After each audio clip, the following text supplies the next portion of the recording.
सबको नमस्कार, प्रणाम, सत श्री अकाल।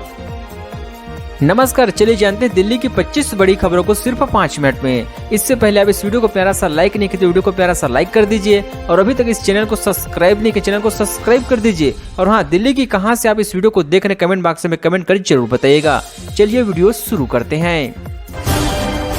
फिर छत्तीसगढ़ आएंगे गृह मंत्री अमित शाह। बीजेपी की कमजोर सीटों की मजबूत करने के लिए बनेगी रणनीति। जेपी नड्डा ने जामाओं को दिया ही स्टॉक। 14 जुलाई को फिर से अमित शाह छत्तीसगढ़ आ सकते हैं। एक महीने में शाह का तीसरा अहम दौरा होगा। केंद्रीय नेतृत्व कार्यकर्ताओं को यही संदेश दे रहे हैं कि छत्तीसगढ़ पर उसका खास फोकस है। जल्दी शाह के छत्तीसगढ़ दौरे की आधिकारिक जानकारी भी सामने होगी, लेकिन शाह को अगली बैठक में जवाब देने के लिए प्रदेश भाजपा के नेताओं ने तैयारियां शुरू कर दी है। शाह की अगली बैठक में प्रदेश प्रभारी ओम माथुर, सह प्रभारी नितिन नबी भी शामिल होंगे। जिन सीटों पर बीजेपी कमजोर है वहां के लिए पार्टी एक्शन प्लान तैयार करेगी। इधर बीजेपी के राष्ट्रीय अध्यक्ष जेपी नड्डा के क्षेत्रीय संगठन महामंत्री अजय जायसवाल को स्टॉक दिया गया है।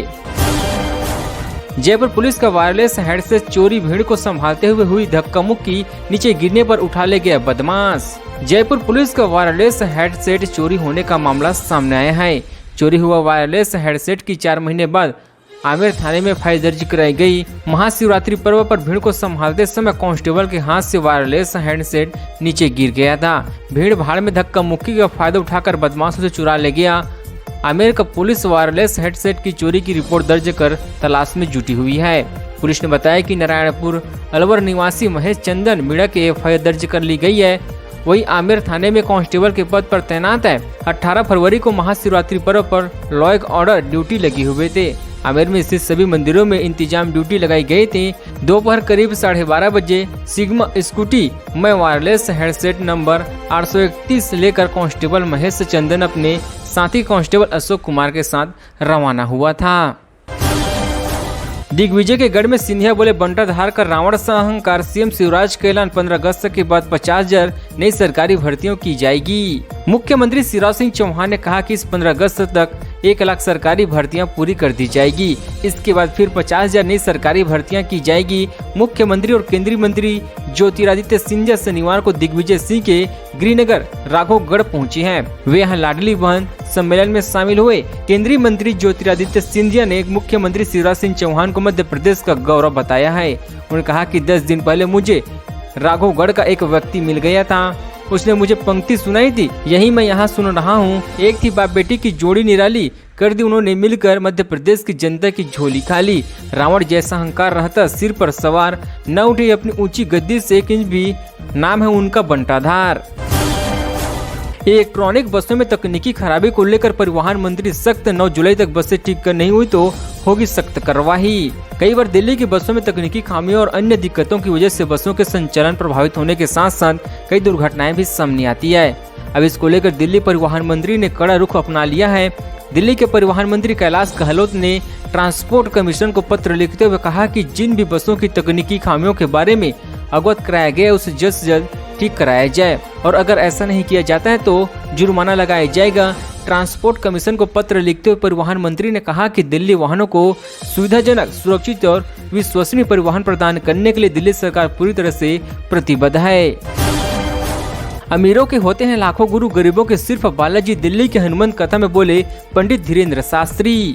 राजधानी दिल्ली के रामलीला ग्राउंड में चल रही हनुमंत कथा का आज तीसरा और आखिरी दिन है, जिसमें हर दिन लाखों की संख्या में बागेश्वर धाम सरकार के नाम से मशहूर पंडित धीरेन्द्र कृष्ण शास्त्री के भक्त कथा को सुनने उत्सव ग्राउंड पहुंच रहे हैं। इस 3 दिवसीय हनुमंत कथा के दौरान कल 7 जुलाई को दिव्य दरबार भी लगाया गया था, जिसमें उत्सव ग्राउंड की क्षमता से ज्यादा भक्तों के पहुंचने की वजह से अव्यवस्था देखी गई। इसी दौरान वहां भगदड़ जैसी स्थिति भी बन गई, जिसमें कुछ लोगों को चोट भी आई थी। इसके बावजूद बाबा के भक्त वहां बने रहे। बता दें कि रामलीला ग्राउंड में कथा वाचन की शुरुआत दोपहर 1 बजे से हुई थी, लेकिन लोग सुबह से ही रामलीला ग्राउंड पहुंचने लगे थे। ग्राउंड के भर जाने के बाद आयोजक द्वारा अनाउंसमेंट करके लोगों को घर लौटकर टीवी पर कथा सुनने का निर्देश दिया गया था। अधर में लटका दिल्ली में बिजली टैरिफ बढ़ाने का प्लान। डीएआरसी चेयरमैन की शपथ पर अब 11 को है फैसला। राजधानी दिल्ली में उपराज्यपाल और दिल्ली सरकार के बीच टकराव अब कोई नई बात नहीं रह गई है। इसी बीच लंबे समय से खींचतान चलती आ रही है। बस हर बार मुद्दा अलग अलग होते हैं। हालिया मामला दिल्ली विद्युत नियामक आयोग के चेयरमैन की नियुक्ति को लेकर है, जिसे उपराज्यपाल वीके सक्सेना ने बीते 21 जून को नियुक्त किया था। उपराज्यपाल और दिल्ली सरकार के बीच चल रही राय के बीच 3 जुलाई को DERC के चेयरमैन को ऊर्जा मंत्री अतिशी द्वारा शपथ दिलाई जानी थी, लेकिन दिल्ली सरकार ने एक बार फिर से उपराज्यपाल द्वारा इलाहाबाद हाईकोर्ट के पूर्व न्यायाधीश उमेश कुमार को DERC के चेयरमैन के पद पर नियुक्ति के फैसले को सुप्रीम कोर्ट में चुनौती दे दिया है, जिस पर सुप्रीम कोर्ट ने उपराज्यपाल को झटका देते हुए DERC के चेयरमैन के शपथ ग्रहण समारोह पर रोक लगा दी है। इस मामले में अब 11 जुलाई को सुनवाई होनी है। दिल्ली में जल्द दौड़ेगी रैपिड एक्सप्रेस ट्रेन कॉरिडोर बनाने का 70% काम पूरा, सामने आई नई जानकारी। दिल्ली से मेरठ के बीच 82 किलोमीटर लंबे कॉरिडोर यानी शहीदाबाद दुरई सेक्शन का काम पूरा हो चुका है। अब इसके उद्घाटन की तैयारियां चल रही है। इसी बीच दिल्ली वालों के लिए खुशखबरी कि इस कॉरिडोर के लिए दिल्ली सिलेक्शन का काम भी काफी तेजी से चलने लगा है और जल्द इसे पूरा कर ट्रायल शुरू किया जाएगा, जिसके सफल होने पर सेक्शन पर भी यात्रियों के लिए रैपिड एक्स का परिचालन शुरू कर दिया जाएगा। मिली जानकारी के अनुसार दिल्ली मेरठ कॉरिडोर के दिल्ली सेक्शन का काम 70% तक पूरा हो चुका है और अगले 1 साल में इसका काम पूरा हो जाने की संभावना है, जिसके बाद 2024 के अंत तक इस पर ट्रायल रन की शुरुआत की जाएगी।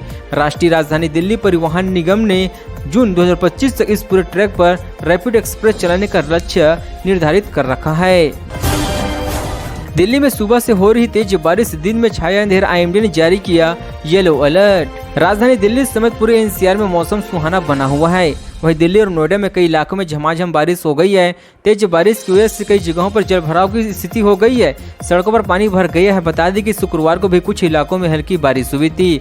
वहीं मौसम विभाग ने आज दिल्ली में मध्यम बारिश और गरज चमक के साथ छींटे पड़ने और तेज हवाएं चलने की संभावना जताई थी। मौसम विभाग ने आज और कल के लिए राजधानी में बारिश का येलो अलर्ट जारी कर दिया है। मौसम विभाग के अनुसार आज दिल्ली में अधिकतम तापमान 32 डिग्री सेल्सियस के आसपास रह सकते हैं। शुक्रवार को अधिकतम तापमान 5 डिग्री सेल्सियस तक बढ़ गया, लेकिन यह सामान्य से काफी नीचे रहा। शुक्रवार को शहर का न्यूनतम तापमान 26.7 डिग्री और अधिकतम तापमान 35 डिग्री सेल्सियस दर्ज किया गया है। बिलासपुर में 3 मंजिला कॉम्प्लेक्स ढह बिल्डिंग के पास नाली निर्माण के लिए खुदाई कर रहा था निगम, लापरवाही से हुआ हादसा। बिलासपुर में 3 मंजिला भवन शनिवार के सुबह ढह गया। हादसे में जानहानि की खबर नहीं है। जिस जगह पर भवन है वहीं पर नगर निगम खुदाई करके नाली निर्माण करा रहा था। ऐसे माने जा रहे कि नगर निगम की इसी लापरवाही से बिल्डिंग गिर गई। स्थानीय व्यापारी जमकर हंगामा कर रही है। मलबा हटाने से बचाव दल को रोक दिया गया है। मुआवजा देने के बाद ही काम शुरू करने की मांग की गई है। शहर में जलभराव की समस्या से निपटने के लिए नगर निगम 50 करोड़ रुपए की लागत से नालियों का निर्माण करा रहे हैं, लेकिन इसकी प्लानिंग में मनमानी के चलते मानसून शुरू होने के बाद भी काम अधूरा है। जगह जगह सड़कों व गलियों में खुदाई कर दी गई है, जबकि यह पूरा मामला मानसून से पहले हो जाना चाहिए था। IGI एयरपोर्ट बनेगा देश का पहला स्मार्ट हवाई अड्डा। G20 समिट को लेकर लिया गया है यह फैसला। भारत की अध्यक्षता में होने वाले G20 समिट को लेकर राजधानी दिल्ली में तमाम तरह की तैयारियां चल रही है। साथ ही समिट से संबंधित स्थलों पर नए निर्माण या नवीनीकरण का कार्य तेजी से चलने लगा है, जिससे कि विदेशों से आने वाले मेहमानों को किसी भी प्रकार की असुविधा का सामना न करना पड़े। ऐसे में राजधानी के एकमात्र इंटरनेशनल एयरपोर्ट को भी इसके लिए तैयार किए जा रही है, जिससे एयरपोर्ट पर डेलीगेट्स और डिप्लोमेट्स मूवमेंट आसान और तेज हो सके। साथ ही हवाई यात्रियों को एयरपोर्ट पर बेहतर सुविधा मिल सके। बता दें कि राजधानी का एयरपोर्ट होने के कारण IGI एयरपोर्ट पर सामान्य रूप से भी VIP और VVIP लोगों का मूवमेंट होते रहते हैं। इसमें कई डिप्लोमेट्स भी शामिल होते हैं। हालांकि उनके लिए फोरकोर्ट एरिया में पहले लेन आरक्षित रखा जाता है। कांवड़ यात्रियों के लिए 200 कैंप बना रही दिल्ली सरकार। एक साथ ठहर सकेंगे 10,000 से ज्यादा कांवड़िया। सावन मास शुरू होते देश भर के शिवालयों पर शिव भक्तों की भीड़ उमड़ रही है। उत्तराखंड, उत्तर प्रदेश और दूसरे राज्यों के लिए आने वाले जाने वाले लाखों कांवड़िया राजधानी दिल्ली से गुजरते हैं। अब दिल्ली सरकार भी इन शिव भक्तों के लिए विशेष सुविधाएं प्रदान करने में जुटी हुई है। राजधानी दिल्ली में कांवड़ियों के लिए 200 कैंप बनाए जा रहे, जिसमें उनके ठहरने, खाने पीने, स्वास्थ्य संबंधित सुविधाओं को प्रदान किया जाएगा। इसको लेकर दिल्ली के कश्मीरी गेट स्थित तैयार किए जा रहे कांवड़ शिविर में शिक्षा मंत्री अतिशी ने अधिकारियों के साथ स्थलीय निरीक्षण किया है। दिल्ली सरकार की तरफ से कांवड़ियों के लिए राजधानी में 200 राहत शिविर लगाई जा रही हैं, जिनमें दूर दराज से आने वाले कांवड़ियों को राहत, खाने पीने, शौचालय व चिकित्सा संबंधित सभी सुविधाएं उपलब्ध होगी। इसी तरह दिल्ली की शिक्षा मंत्री अतिशी ने कश्मीरी गेट स्थित अग्रसेन पार्क में तैयार किए जा रही हैं।